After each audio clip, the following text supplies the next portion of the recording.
tässä näkyy meille, miten pienestä taimesta tämä kaikki alkaa. Ja puunin maailmassa niin me ollaan sitä mieltä, että mitään me ei saada aikaiseksi, jos ei me aleta tekemään. Ja tässä on nyt mun takana näkyy iso vanha turvepeltoalue, mikä on muokattu. Tänne on aloitettu istutukset.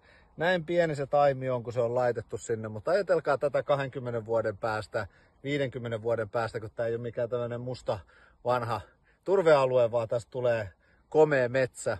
Ja meillä on ollut mukana täällä istutustapahtumassa myös lapsia, joten heille ei jäänyt ikimuistoinen hetki siitä, kun varmasti muistaa, kun laittavat tämän pienen taimen tähän ja näkee tämän sitten 20 vuoden päästä, kun tämä on metsä. Se antaa konkreettisen käytännön elämän kokemuksen siitä, että miten pienillä asioilla on suuri vaikutus tähän maailmaan. Ja tästä puunissa on kysymys. Me tehdään tänään ratkaisuja, mitkä vaikuttaa huomiseen maailmaan.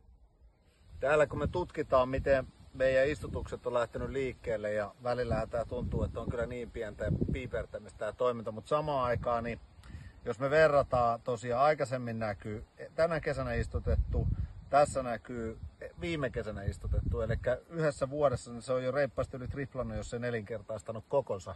Ja koko pointti on se, että kun tästä se jatkaa matkaa, niin se sitoo kasvaessaan hiiltä itseensä pidemmän päälle muodostua tästä metsään ja silloin tämä maaperäkin pääsee palautumaan takaisin luonnolliselle metsäkunnolle ja sitä kautta saadaan edistettyä luonnon monimuotoisuutta. Eli tämä pikkuinen taimi tässä tekee paljon hyviä asioita meidän ympäristölle.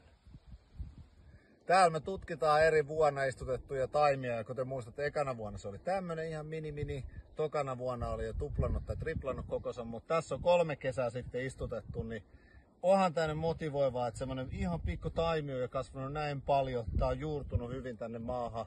On päivänselvää, että tästä tulee kasvaa erittäin hyvä metsä, joten homma toimii.